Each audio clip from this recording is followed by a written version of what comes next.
That little New World Order that the globalists always tell you about that they're currently building. A new world order. A new world order. The international order. A new world order. The way they're going to do it is by brainwashing your children. And don't trust me about it. Don't take my word for it. We're going to show you the proof right now. So the globalists have actually told us on numerous occasions how they plan to bring about the changes that they're going to need to build that little new world order they're always blabbering about. And don't take my word for it. Check this out. I mean, you got Agenda 21 and Agenda 2030. These are both good examples of what we're talking about. And, you know, I know if you listen to CNN, the fake news kings, they're going to say, oh, it's a conspiracy theory. There's no such thing as Agenda 21. Of course, there is actually. Or they'll say, oh, it's a non-binding voluntary thing. In fact, it is not a conspiracy theory. It is a fact. Now, watch George H.W. Bush talk about it. We've signed a climate convention on the importance of economic instruments and free markets.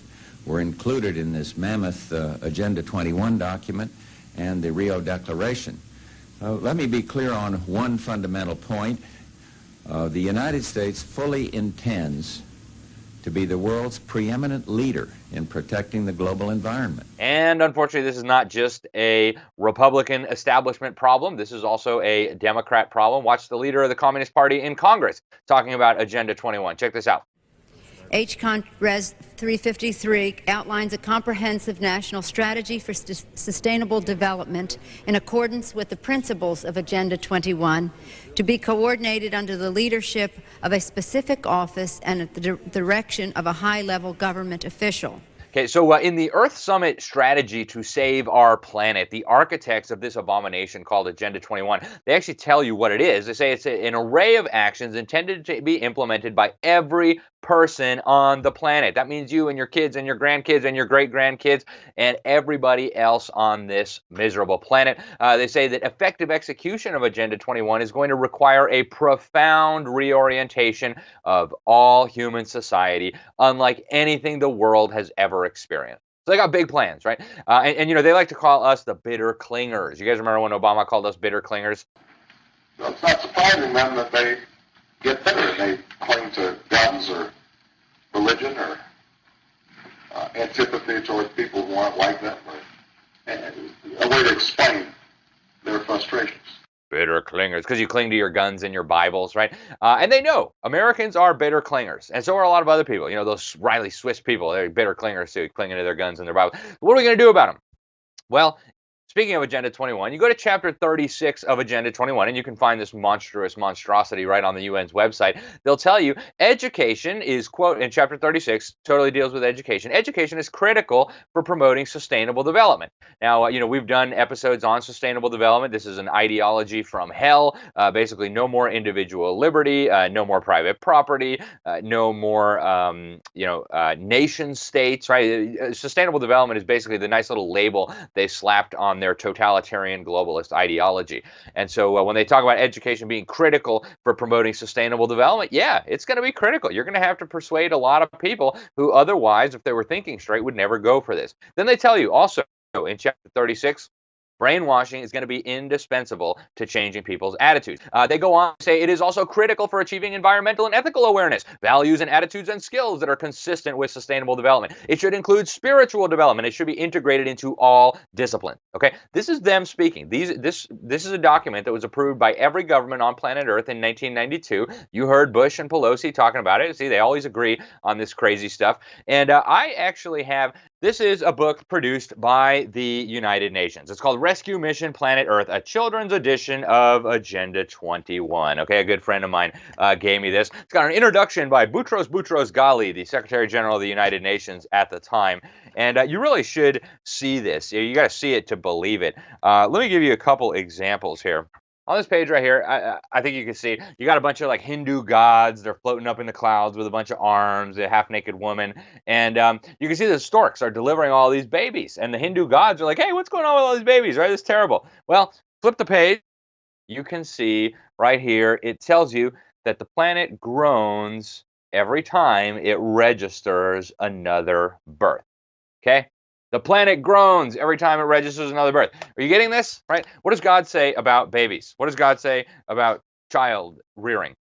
says children are a blessing. It says you should be fruitful and you should multiply. And so what does the UN teach your children? That the earth is groaning every time another baby comes. Okay, this is the crazy ideology they're teaching your children. And so, as I travel across the country, around the world, I hear constantly from older Americans, oh, my kids, I sent them to public school and now they don't want to have kids, climate crisis, they don't want to have any babies, I don't get any grandchildren. This is the kind of garbage they're teaching to your children. That's why you won't get grandchildren, right? Because they are teaching evil stuff to your children. Now, I went down to the UN Conference on Sustainable Development in 2012.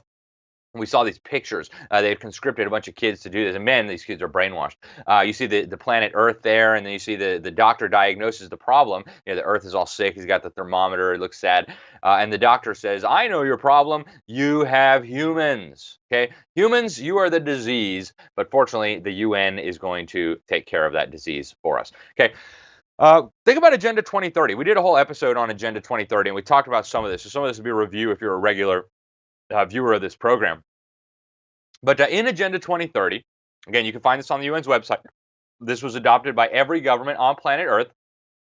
They tell you that children are critical agents of change. Okay, did you know your children were critical agents of change? And they say that they will find in the new goals, the 17 Sustainable Development Goals, a platform to channel their infinite capacities for activism into the creation of a better new world order totalitarianism. Now, it actually says a better world. And, we all want a better world, right? Who doesn't want a better world? But that is just window dressing for their real agenda. Okay, and goal number 10, they tell you we need international socialism. They say we have to reduce inequality within and among countries. To do that is only going to be possible if the wealth is shared and income inequality is addressed. Does that sound like Fidel Castro? Does that sound like Robert Mugabe? Does that sound like Kim Jong-un? Does that sound like Chairman Mao and Stalin and Lenin and Adolf Hitler and all the rest of the lunatics? Although, it's true, Adolf Hitler was a national socialist. These are international socialists. They say the governments are going to make fundamental changes to the way our societies produce and consume goods and services, and blah, blah, blah, blah, blah. And then you get to goal number 4 in Agenda 2030. Again, this was signed by every single government on planet Earth. Obama signed it on behalf of the United States.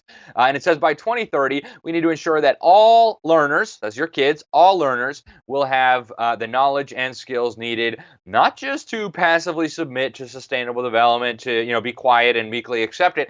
They need to promote sustainable development. That's how brainwashed they are going to have to be.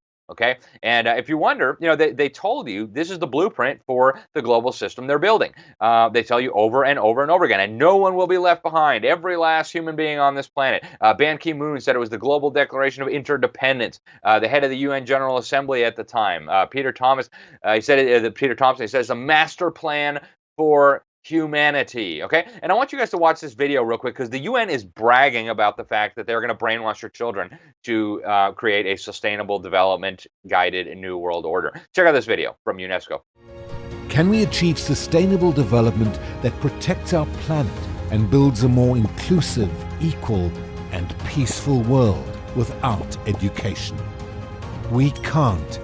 Sustainable development begins with education. Put global education first.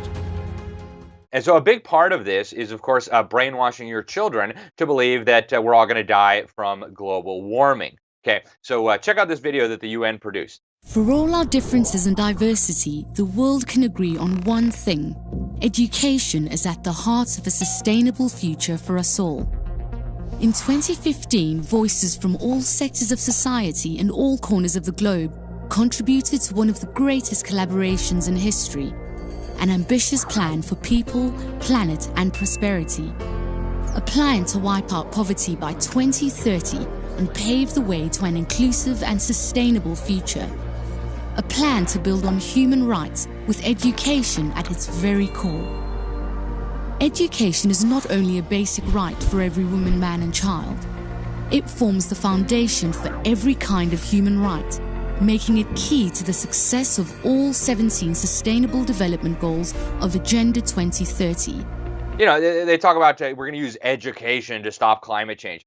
Frankly, that's ludicrous, right? About 1,000 years ago, was getting colder and colder and colder and colder because it was really warm 1,000 years ago. It started getting colder. You had Vikings living on Greenland. They were farming, and you can't farm on Greenland anymore, of course, because it's too cold. But back when it was warmer 1,000 years ago, you could farm there. And then as it started getting colder, like, oh my goodness, climate change. And so pagans, heathens, started sacrificing children to the climate gods. Maybe they'll stop the global climate change. And of course, the climate didn't stop changing. I submit to you that brainwashing your children to stop climate change will probably be about as effective as sacrificing your children for climate change. Now, if you want to see what this looks like in an American classroom, check out this video.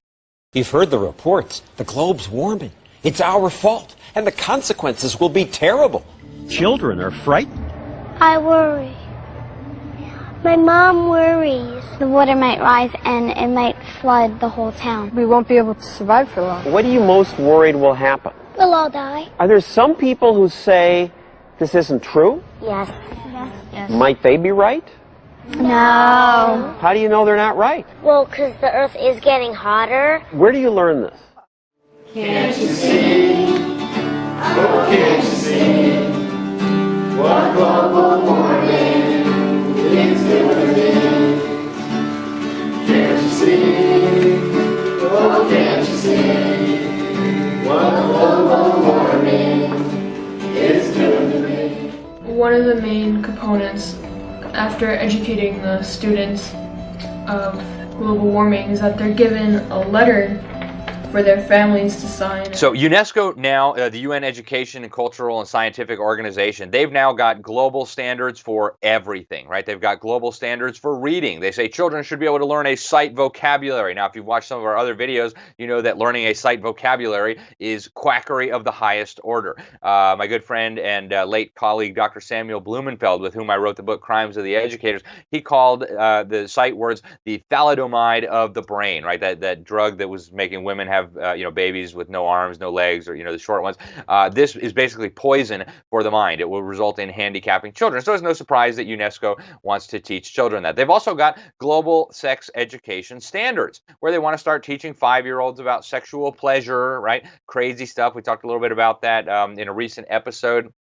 They want 9-year-olds and 10-year-olds and 12-year-olds to be able to defend safe and legal abortion. And then they say, oh, this is all science-backed, right? And you go to the back, like, who's their science? Oh, Planned Parenthood, listed more than 20 times, okay? So the UNESCO's got global sex education standards that are perverted beyond the wildest stuff you could imagine. And you know what? The UN has been pretty honest and transparent about the fact that they want to brainwash your kids for a long time now, okay? Back in the 1940s, after World War II, they came up with the Universal Declaration of Human Rights. And it properly should have been called the Universal Declaration of Anti-Human Rights, because there are no human rights listed in there. In fact, it's anti-rights. These are privileges that the UN says are granted by governments and international agreements that can be revoked at any time. But if you read through this, go to Article 26, for example, they say that education shall be compulsory, right? Your brainwashing is mandatory by the government. They tell you that education, quote, shall further the activities of the United Nations. So if your child is receiving an education that doesn't brainwash them to love and worship the United Nations, then you are depriving them of their pseudo-human right to an education that furthers the activities of the United Nations. And that's what they said in the 1940s, okay? Also in the 1940s, they set up UNESCO, the UN Education, Scientific, and Cultural Organization. This was founded by their own admission to promote humanism, socialism, and globalism. The first Secretary General, Julian Huxley, said political unification in some sort of world government was the goal. They put out a series of pamphlets in 1949. They said schools must be used to combat family attitudes, okay?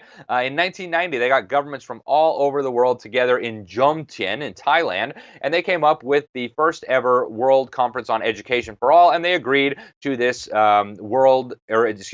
Education for All agreement. In Article 5, they say children must be subjected to, quote, the same standards of learning, right? Every child in the world needs to have the same standards of learning. You go to Article 10, basic learning needs and basic learning content required by all human beings is a common and universal responsibility, okay? What they mean by that is that the United Nations, right, a common and universal, will be the ones deciding what is the basic learning content that your children need, okay? In 2000, they brought all the governments of the world together in Dakar in Senegal. came up with another education for all agreement. They said governments must implement integrated strategies which recognize the need for changes in attitudes, values, and practices. Remember what I was telling you? They need some serious attitude changing. They say also in the same agreement, changes in attitudes, values, and behavior are required. Okay? Now watch this video of the Secretary General of the UN at the time. This is in 2015, talking about what is the purpose of an education. Education must do more than produce individuals who can read, write, and count. It must nurture global citizens who can rise to the challenges of the 21st century. The purpose of an education, as you see, is to create good little global citizens who will bow to their global masters. In 2016, the UN created a Global Education Action Plan. This was developed in Korea in 2016, and they said that education must promote, quote, the integrated development of the whole person, including the formation of their ethics, values, and spirituality. They said education must advance the cause of global citizenship. Children must understand their responsibility to protect the planet, and they've got to promote the UN's vision of the common good.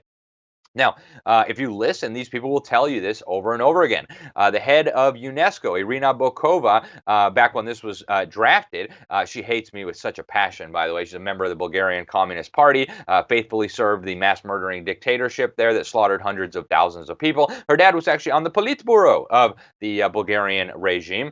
And she says in a press release that was sent out to everybody on their mailing list, we have the collective duty to empower every child with the right values to shape the future as responsible global citizens. Okay? That's them telling you, not me. If you go to UNESCO's website, you'll see the UN Education for Sustainable Development Toolkit. And in this toolkit, they tell you that generally more highly educated people who have higher incomes consume more resources than poorly educated people who tend to have lower incomes. In this case, more education increases the threat to sustainability. Okay? Are you getting this?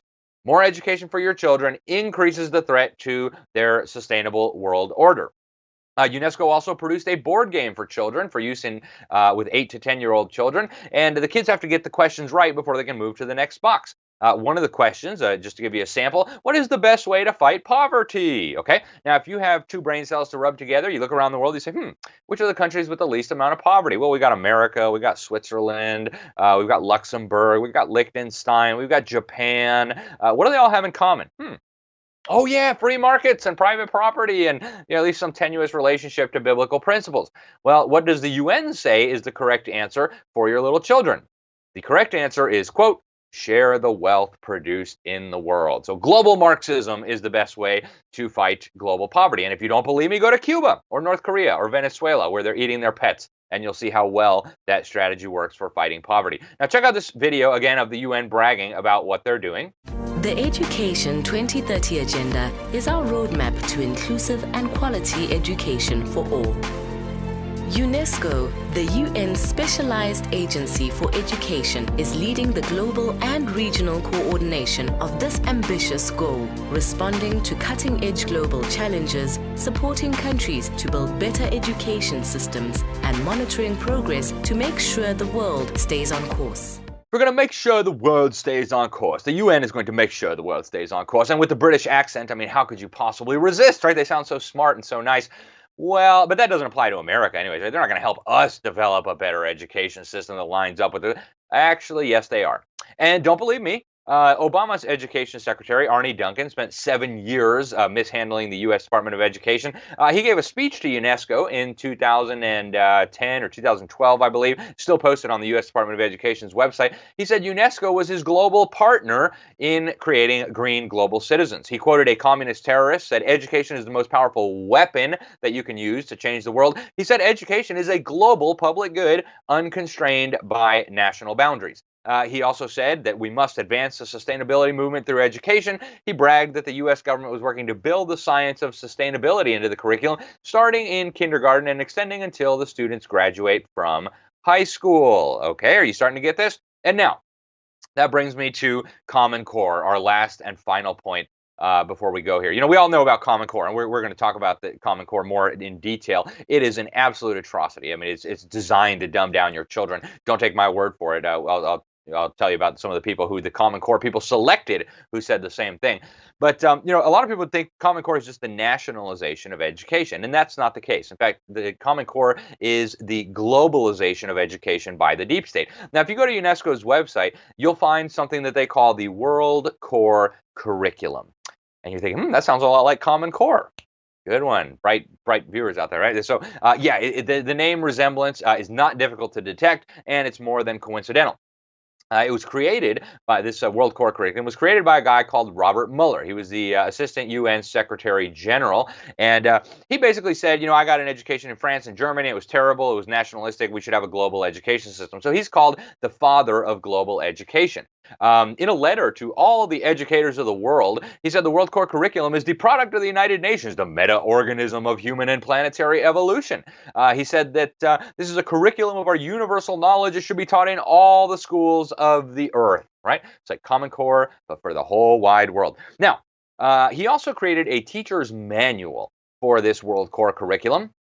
And in the foreword to the teacher's manual, he reveals something incredibly important. He says that the underlying philosophy upon which this is all based is found in the teachings set forth in the books of Alice Bailey by the Tibetan teacher Javal Kul. And you're like, yeah, that means nothing to me because I don't know who Alice Bailey is. Well, I'll give you a hint. Okay, she was a very important lady, and all the leadership of the United Nations knows exactly who she is. And this will probably tell you a lot about her. She was the founder of the Lucifer Publishing Company. And I mean, who doesn't like Lucifer Publishing Company, right? Anyways, crazy stuff. And you're thinking, that's crazy. Yes, it is crazy. Why in the world is the World Core Curriculum based on the philosophy of the lady who founded the Lucifer Publishing Company? They finally changed the name. Now it's the Lucis Trust, because that's not quite as insane. And then this Tibetan teacher he talks about, turns out he's not Tibetan, he's not a teacher, and he's not even a human being. Alice Bailey claimed she was in communication with these ascended masters, right? These spiritual entities that she said would take over her body. And you're probably thinking, this is absolutely bonkers, Alex. What in the world are you talking about? You're right. This is absolutely bonkers. It's totally crazy, but it's not me saying this. This is them. Okay, so they're the crazy ones, not me. I'm just telling you what they say. Okay, so this Tibetan teacher, Javal Kul, would take control of Alice Bailey's body. That's what she said. If you read your Bible, it's obvious we're talking about demons here. But they would take over her body, and they would write these books. One of the books they wrote is Education in the New Age by Alice Bailey. And this will give you a hint about where they're going with this educational system. The demons writing through Alice Bailey in this book, they say, world citizenship should be the goal of the enlightened with a world federation and a world brain. Our problem is to attain the kind of overall synthesis that Marxism, yes, Marxism, and neo-scholasticism provide for their followers, but to get this by the freely chosen cooperative methods that John Dewey advocated. Now, if you don't remember John Dewey, go back a couple episodes where we talked about public schools being created a collectivized society. The guy was a communist. The guy was a humanist. He rejected God, and of course, that led him into Never Never Land. Now, in 2015, UNESCO was bragging in its Education for All report that these global targets were being implemented at the national level all over the world. They said in 1990, when we got this first global agreement, only 12 countries had national tests aligned with national standards. By 2013, that number had increased to over 100. In America, we call those Common Core. Now, Bill Gates, we've talked quite a bit about Bill Gates. He put $2 billion of his own money into Common Core. And what a lot less people know is that he signed an agreement with UNESCO in 2004 on behalf of Microsoft. The copy of this agreement was obtained by Phyllis Schlafly and posted online. You can read it yourself, where they agreed they were going to create a master syllabus, a master curriculum, global standards, teacher training program so that all the teachers of the world would be brainwashing the kids with the same nonsense. They say in the agreement that Microsoft supports the objectives of UNESCO as stipulated in UNESCO's constitution. And of course, Bill Gates signed this agreement, and then he went on to put $2 billion into Common Core. Now, again, a lot of people have this misunderstanding of Common Core that it's just a nationalization of our education system. It's not. It's so much worse than that. Okay, I want you to watch this ad, propaganda in favor of Common Core, talking about it. Check it out. Up until now, it's been pretty hard to tell how well kids are competing in school and how well they're going to do when they get out of school. Is a girl in your neighborhood being taught as much as her friend over in the next one? Is a graduating senior in, say, St. Louis as prepared to get a job as the graduate in Shanghai? Well, it turns out the answer to both of these questions is no. Because for years, States have been setting different standards for what students should know and be able to do at each grade level. What we really need are clear goals. That's where the Common Core state standards come in. The standards are consistent from school to school, and they match up against international standards too. Now we know how we're doing compared to just about everyone. So even though local communities will still design their own curriculum, with the same rules, everybody can compete on the same kind of staircase. Okay, did you catch that? Kids in Shanghai, Paris, Chicago, they're all going to be learning the same thing. Common Core is aligned with international standards. That's them saying it, okay? It's not me telling you, it's them saying it. They are telling you what they are doing. And unfortunately, this has not stopped under the present administration. Betsy DeVos actually went down to the G20 meeting, the Education Ministers Summit, and she signed an international agreement with all these global education czars, Saudi Arabia, Communist China. So we're going to promote the development of curricula which have a strong focus on values and attitudes. It says we're going to provide education that supports better integration of common values like sustainable development. Wait a minute, where have we heard that term before, right? Sustainable development, common values with communist China, right? Forced abortions, population control, re-education camps for Christians and Muslims, chopping organs out of political prisoners and Falun Gong practice. Really? We have common values with them. In Saudi Arabia, right? Chop your head off for being a Christian. We have common values with them. Well, sustainable development, apparently. That's what they said, right? And they also said in this agreement, we commit to facilitating the internationalization of education. So are you starting to get the picture, guys? The brainwashing system, masquerading as a public school system, has been globalized, is being globalized. Your children are being force-fed propaganda, paving the way for a totalitarian, nightmarish new world order, as these globalist elites call it. And as long as you keep feeding your children to this monster, your children are going to keep serving and promoting this crazy agenda. I'm Alex Newman. You've been watching Behind the Deep State. Thank you for watching. Please make sure you share, YouTube, Facebook, all the big technology companies. They hate us. They're doing everything possible to shadow ban us, prevent you from seeing this material. We depend on people like you to get it out. Now, at the New American Magazine, we've got a special report, Rescuing Our Children. We give the whole history of this monstrosity, the globalization of education. And guess what? We've been talking about this for a long time, right? This is a special report the New American did in 1997. It's called Educating for Global Control, okay? Now, you need to see this stuff. The only way to do it is to get the New American Magazine. We're hoping people all across the United States will share this information, share these magazines, and thank you guys. God bless you. And until next time, take care.